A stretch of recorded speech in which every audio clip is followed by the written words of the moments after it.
दोस्तों, स्वागत है आप सभी का आपके अपने YouTube channel GK search engine पर। तो दोस्तों, आज के इस वीडियो में हम बात करेंगे वीकली राजस्थान करंट अफेयर्स की। जी हाँ, 4 से लेकर 10 सितंबर तक के जितने भी राजस्थान करंट अफेयर्स के क्वेश्चन बने हैं उन सभी को हम इस वीडियो में डिस्कस करने वाले हैं। तो पूरा वीडियो बहुत ध्यान से देखना। वीडियो की जो PDF फाइल है वो आप वीडियो के डिस्क्रिप्शन बॉक्स से डाउनलोड कर सकते हैं, जहाँ पर आपको टेलीग्राम चैनल का लिंक दिया हुआ मिलेगा। तो चलिए स्टार्ट करते हैं वीकली राजस्थान करंट अफेयर्स। पहला क्वेश्चन है, राजस्थान में नए जिलों को लेकर गठित रामलुभाया समिति का कार्यकाल कितने माह तक बढ़ाया गया है?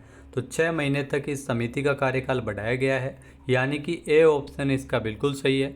इसी समिति की सिफारिश पर राजस्थान में 19 नए जिलों का ऐलान किया गया और जिलों की संख्या बढ़कर 50 हो गई है।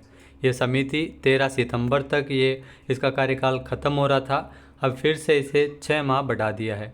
आपको बता दें कि 21 मार्च 2022 को तो पूर्व IAS अधिकारी रामलुभाया की उच्च स्तरीय समिति का गठन किया गया था। नेक्स्ट है, राजस्थान के 12,000 से अधिक राजकीय उच्च माध्यमिक विद्यालयों में मिशन स्टार्ट कार्यक्रम के तहत एजुकेशन का शुभारंभ कब किया गया है? तो इसका शुभारंभ आपको बता दें कि 5 सितंबर को कर दिया गया है, यानी कि बी ऑप्शन इसका बिल्कुल सही है। जहाँ शिक्षक दिवस के अवसर पर राजस्थान के 12,000 से अधिक राजकीय उच्च माध्यमिक विद्यालयों में मिशन स्टार्ट कार्यक्रम के तहत एजुकेशन का प्रारंभ किया गया है। इसके माध्यम से ICT से संबंधित वर्तमान में उपलब्ध उपकरणों एवं इंटरनेट का इस्तेमाल करते हुए कक्षाओं का संचालन है वो राजस्थान के 12,000 से अधिक सरकारी स्कूलों में किया जाएगा। नेक्स्ट क्वेश्चन है, हाल ही में 6.75 करोड़ रुपए की लागत से राजस्थान का दूसरा स्काउट आवासीय विद्यालय का लोकार्पण कहाँ किया गया है? तो ये ध्यान रखना, लक्ष्मणगढ़ सीकर में इसका लोकार्पण है वो हाल ही में किया गया था। नेक्स्ट है, राजस्थान के किस शहर में PM ई बस सेवा योजना के तहत इलेक्ट्रिक बसों का संचालन किया जाएगा? तो जयपुर, जोधपुर और कोटा, इन सभी जगहों पर इलेक्ट्रिक बसों का संचालन है वो किया जाएगा। यह योजना 3 लाख या उससे अधिक आबादी वाले शहरों में लागू होगी। राजस्थान से अगर बात की जाए तो राजस्थान से जयपुर, जोधपुर, कोटा, अजमेर, बीकानेर, अलवर, भीलवाड़ा और उदयपुर शहरों में इसको लागू किया जाएगा। इलेक्ट्रिक वाहनों के उपयोग को केंद्रीय कैबिनेट के द्वारा PM ई बस सेवा योजना के रूप में मंजूरी प्रदान की है और पूरे देश में ध्यान रखना 10,000 इलेक्ट्रिक बसें हैं वो चलाई जाएगी। नेक्स्ट क्वेश्चन है, हाल ही में राजस्थान ब्रज भाषा अकादमी एक बार फिर से साहित्यकारों का सम्मान करेगी, जिसमें कौन सा पुरस्कार दिया जाएगा? इसमें पंडित युगल किशोर चतुर्वेदी युवा पुरस्कार, इसके अलावा महाकवि सोमनाथ काव्य पुरस्कार, ब्रज भाषा गद्य पुरस्कार भी दिया जाएगा। तो इसमें उपरोक्त सभी ये पुरस्कार मिलेंगे।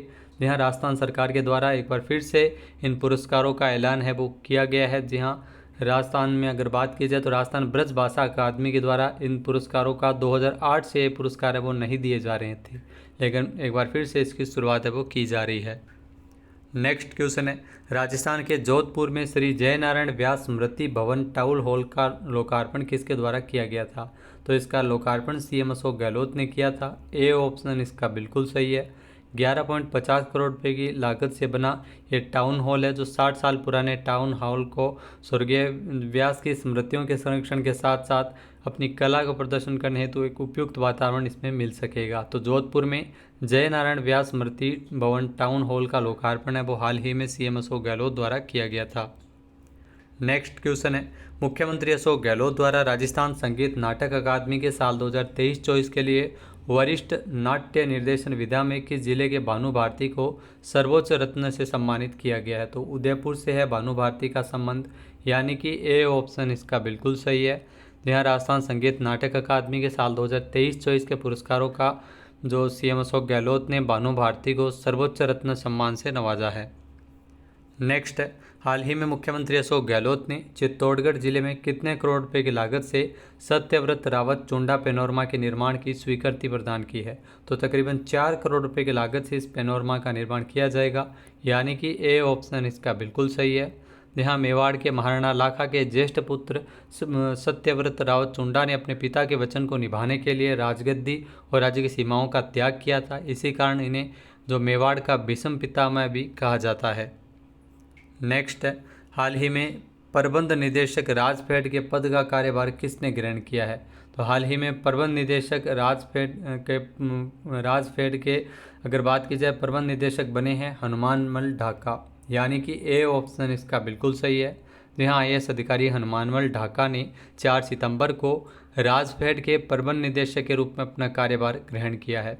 राजफेड जो सहकारी क्षेत्र की शीर्ष संस्था है, इसकी स्थापना 1957 में की गई थी और इसका जो मुख्यालय है वो जयपुर में स्थित है। ये कृषि उत्पादन की बिक्री करने, इन किसानों को कृषि आदान उपलब्ध करवाने से संबंधित कार्य करती है। नेक्स्ट है, हाल ही में मुख्यमंत्री कामधेनु बीमा योजना का शुभारंभ कब किया जाएगा? तो 6 सितंबर को इस योजना का शुभारंभ हो चुका है, यानी कि ए ऑप्शन इसका बिल्कुल सही है। जहाँ 6 सितंबर को भीलवाड़ा जिले के गुलाबपुरा से मुख्यमंत्री अशोक गहलोत द्वारा जो मुख्यमंत्री कामधेनु पशु बीमा योजना का शुभारंभ किया है, जिसमें 2 पशुओं का, जिसमें भैंस भी शामिल है, जो प्रत्येक पशुपालकों को 2 पशुओं का बीमा करवाया जाएगा। 40,000 रुपये का ये बीमा होगा और इसमें आपको बता दें कि 40,000 रुपये प्रति पशु के हिसाब से बीमा करवा सकते हैं और बीमा प्रीमियम है वो राज्य सरकार इसमें वहन करेगी। नेक्स्ट है, हाल ही में किस संस्थान के शोधकर्ताओं ने कोल्ड प्लाज्मा डिटर्जेंट इन एनवायरनमेंट तकनीक पर आधारित अच्छी इंडोर वायु गुणवत्ता के लिए एक उपकरण विकसित किया है? तो हाल ही में ये उपकरण विकसित किया गया है IIT जोधपुर के द्वारा। ए ऑप्शन इसका बिल्कुल सही है। कोड तकनीक जो हानिकारक रोगजनकों को निष्क्रिय करती है और अधिग्रहित स्थान में हवा का उपचार करते हुए गुणवत्तापूर्ण इनडोर वायु यानी हवा प्रदान करती है, जो अच्छी गुणवत्ता वाली हवा प्रदान करती है। तो इसे IIT जोधपुर के द्वारा तैयार किया गया है। नेक्स्ट, हाल ही में मुख्यमंत्री अशोक गहलोत ने नवसर्जित किस जिले में आयुष चिकित्सालय खोले जाने को लेकर स्वीकृति प्रदान की है? तो आयुष चिकित्सालय आपको बता दें कि अनूपगढ़ में खोला जाएगा। ए ऑप्शन इसका बिल्कुल सही है। यहाँ अनूपगढ़ में आयुष चिकित्सालय और बालोतरा में आयुर्वेद चिकित्सालय खोले जाने को लेकर CM अशोक गहलोत ने मंजूरी प्रदान की है।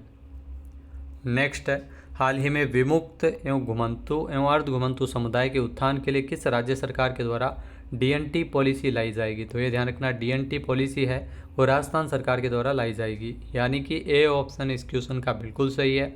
जहाँ राजस्थान सरकार के द्वारा DNT जो विमुक्त घुमंतु एवं अर्ध घुमंतु जनजातियों के विकास हेतु 50 करोड़ रुपये कोष की स्थापना की गई है। इसके अलावा 5 करोड़ रुपये की लागत से DNT रिसर्च एवं जो प्रिजर्वेशन सेंटर है वो बनाया जाएगा। जी हाँ, विमुक्त घुमंतु एवं अर्ध घुमंतु जनजाति स्वतंत्रता संग्राम में इनका महत्वपूर्ण योगदान रहा था। अंग्रेजों ने क्रिमिनल ट्राइब्स एक्ट 1871 जैसा अत्याचारी कानून बनाकर इस समुदाय को प्रताड़ित किया था। फिर बाद में जवाहरलाल नेहरू के द्वारा 1952 में इस कानून को निरस्त किया गया था।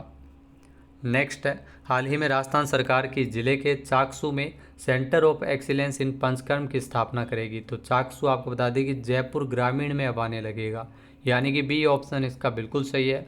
जहां पर 40 करोड़ रुपए की लागत से centre of excellence in panchakarma की स्थापना की जाएगी चाकसू, जो जयपुर ग्रामीण में स्थित है। नेक्स्ट है, राजस्थान में मिशन 2030 वीडियो कॉन्टेस्ट है वो कब से शुरू किया गया है?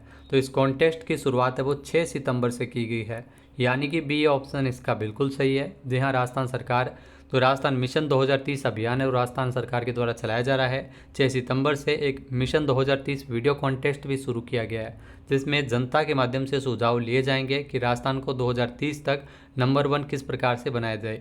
इसमें पुरस्कार राशि उसी प्रकार से है जो आपने देखा होगा कि जो 20 सितंबर तक मिशन 2030 वीडियो कॉन्टेस्ट है, जिसमें भाग ले सकेंगे। इससे पहले भी जो जन कल्याणकारी योजनाओं के लिए भी एक प्रतियोगिता आई थी, उसी के बाद में जो इसकी शुरुआत है वो की गई है।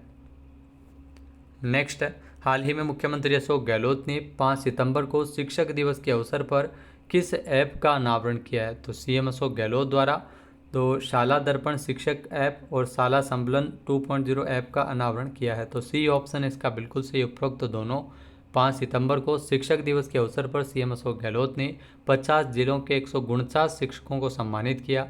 साथ ही साथ शिक्षक सम्मान पुस्तिका का भी विमोचन किया था और 2 एप्लीकेशन को भी अनावरण किया था, लॉन्च किया गया था।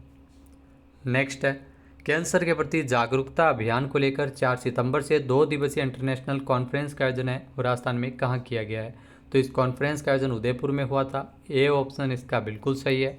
उदयपुर में एक्सिस कैंसर केयर इंडिया की 4 सितंबर से 2 दिवसीय इंटरनेशनल कॉन्फ्रेंस आयोजित हुई, जिसकी मेज़बानी है वो GBH कैंसर हॉस्पिटल उदयपुर के द्वारा की गई थी। इस कॉन्फ्रेंस में WHO, फ्रांस के अंतर्राष्ट्रीय कैंसर रिसर्च एजेंसी के प्रमुख डॉक्टर पार्थ बासु ने हिस्सा लिया था। गांव-गांव में ये कैंसर के प्रति जागरूकता अभियान है वो अगले 2 सालों तक चलाया जाएगा, जिसमें पायलट प्रोजेक्ट के रूप में केरल, तमिलनाडु और राजस्थान को शामिल किया है। नेक्स्ट, हाल ही में शिक्षक दिवस के अवसर पर राष्ट्रपति द्रौपदी मुर्मू ने नई दिल्ली के विज्ञान भवन में राजस्थान से किसे सम्मानित किया है? तो राजस्थान से 2 शिक्षकों को सम्मानित किया गया है, जिसमें शीला आसोपा है और दूसरी है आशा सुमन। जी हाँ, शीला आसोपा की अगर बात की जाए तो इनका शीला आसोपा का संबंध है वो राजस्थान के जोधपुर से है, और आशा सुमन आपको बता दी कि अलवर से है। आशा सुमन है ये अलवर की है। नेक्स्ट क्वेश्चन है, राजस्थान के किस जिले के पर्वतारोही राजवीर नरूका ने दक्षिण अफ्रीका के सबसे ऊंचे पर्वत माउंट किलिमंजारो पर सफलतापूर्वक चढ़ाई करते हुए जो 383 फीट लंबा तिरंगा फहराकर विश्व रिकॉर्ड बनाया है?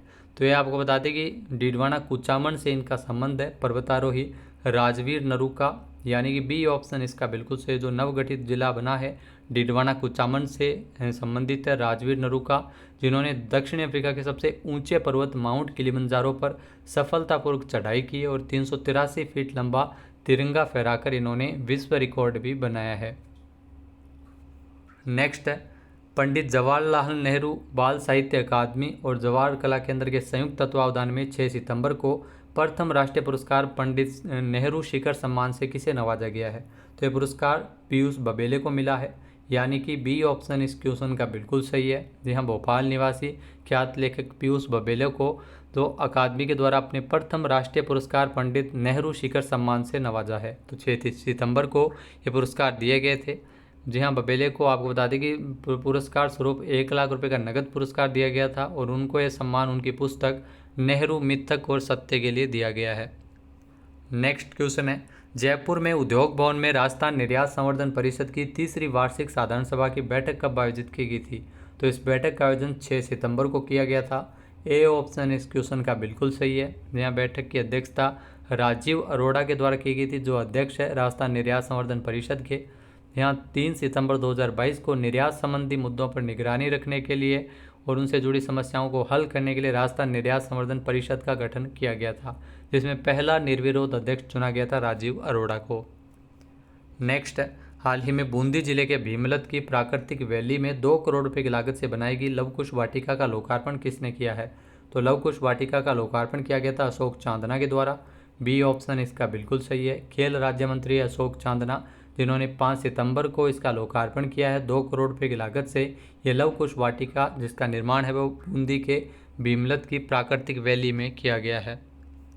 नेक्स्ट, राजस्थान में इंदिरा रसोई ग्रामीण योजना की शुरुआत कब से होगी? जी हाँ, राजस्थान में इंदिरा रसोई ग्रामीण योजना जो 10 सितंबर से शुरू होगी, यानी कि ए ऑप्शन इसका बिल्कुल सही है। जी हाँ, टोंक के जिलाई गांव से इसका शुभारंभ किया जाएगा। जो इसका शुभारंभ राजस्थान सरकार 10 सितंबर को करेगी, जो कांग्रेस नेता प्रियंका गांधी के द्वारा इसका शुभारंभ किया जाएगा। तो अभी तक शहरों में 8 रुपये में शुद्ध एवं पौष्टिक भोजन मिलता है, अब गाँव में भी इसको शुरुआत है वो इसकी की जा रही है, और इसके माध्यम से आपको बता दें कि 1000 इंदिरा रसोइयों का स्थापना है वो गाँव में की जाएगी। नेक्स्ट है, हाल ही में किस राज्य सरकार के द्वारा सरदार पटेल बोर्ड का गठन किया जाएगा? तो राजस्थान सरकार के द्वारा सरदार पटेल बोर्ड का गठन किया जाएगा। ए ऑप्शन इसका बिल्कुल सही है। इस बोर्ड में अध्यक्ष, उपाध्यक्ष प्लस इसमें 5 सदस्य होंगे। इसके अलावा अगर बात की जाए तो ये बोर्ड राजस्थान के पटेल जो पाटीदार, पटेल, आंजना, डांगियों, अन्य समुदाय के समाज के लोगों को इसका लाभ है वो मिलेगा। नेक्स्ट, हाल ही में भीलवाड़ा जिले के गुलाबपुरा क्षेत्र में 6 सितंबर को भीलवाड़ा दुग्ध उत्पादक सहकारी संघ लिमिटेड के नवीन प्लांट का शिलान्यास किसके द्वारा किया गया है? तो इस नवीन प्लांट का शिलान्यास सीएम अशोक गहलोत ने किया था। ए ऑप्शन इसका बिल्कुल सही है।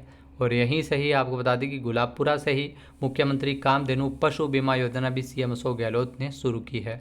तो भीलवाड़ा दुग्ध उत्पादक सहकारी संघ लिमिटेड जिसके नवीन प्लांट का शिलान्यास और लोकार्पण सीएम अशोक गहलोत ने किया है।